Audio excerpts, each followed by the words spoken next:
మంచివాడు మొదట కష్టపడవచ్చు కానీ ఓడిపోడు.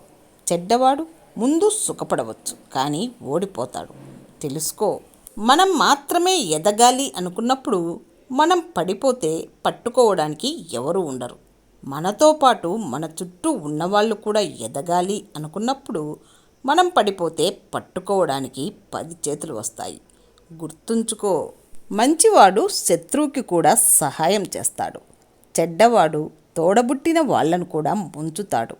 మంచివారిని దూరం చేసుకుంటే చివరికి ముంచేవారే దొరుకుతారు. ఇది అక్షరాల నిజం కాదంటారా?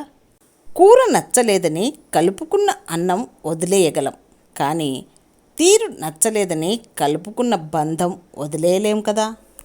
కష్టాల్లో ఉన్నప్పుడు మిత్రుల మనస్తత్వాలు, పేదరికంలో ఉన్నప్పుడు బంధువుల మనస్తత్వాలు బయటపడతాయి. బలవంతుడికి బలహీనుడికి మధ్య జరిగే ఘర్షణలో ప్రేక్షక పాత్ర వహించడం అంటే తటస్థంగా ఉన్నట్లు కాదు, బలవంతుడి లక్షణం వహించినట్లే.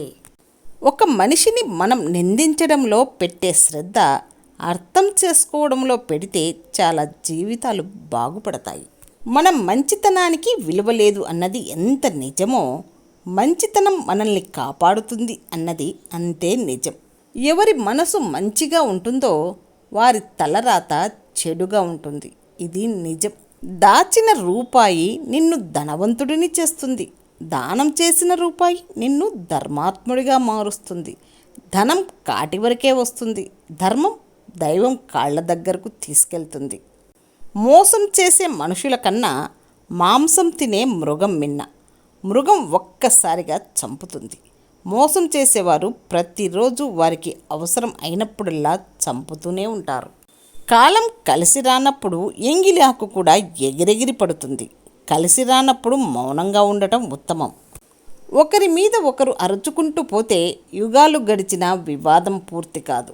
మాట మీద మాటలకు అంతం ఉండదు. అందుకే ప్రతి విషయంలోనూ ఆలోచన ముఖ్యం.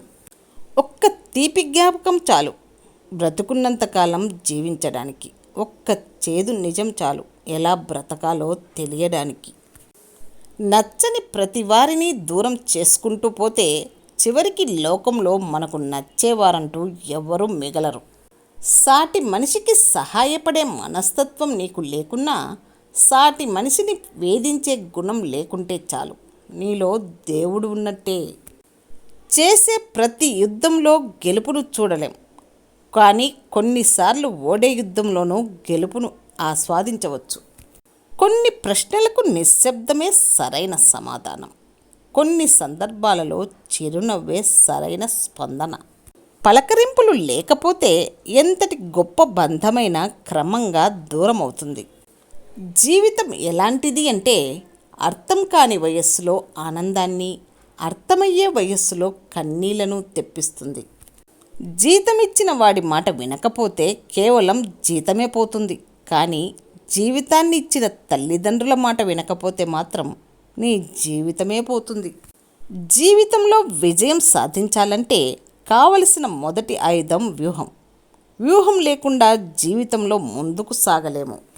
ఈ సమాజం చెడ్డది కావచ్చు, అడుగడుగున మోసము జరగవచ్చు, కానీ నీవు మంచిగా ఉండాలనుకుంటే ఏ దుష్టశక్తి నిన్ను ఆపలేదు. ఒక మంచి పుస్తకం ఎలా అర్థం కాదో ఒక మంచి మనిషి కూడా అలాగే అర్థం కాడు. ఏదైనా లోతుగా చదవాల్సిందే. జీవితం అనేది పారే నది లాంటిది. ఒక చోట ఆగిపోతే నీరు మురికిగా అవుతుంది. అలాగే జీవితం కూడా మార్పుకు సిద్ధంగా ఉన్నప్పుడే కొత్త ప్రపంచాన్ని చూడగలం. గౌరవం, ప్రేమ, స్నేహం ఇవి భిక్షగా అడుక్కునేవి కావు. మనం నచ్చి, మనల్ని మెచ్చి వాటంతట అవి మన దగ్గరకు రావాలి. అప్పుడే మనకు విలువ.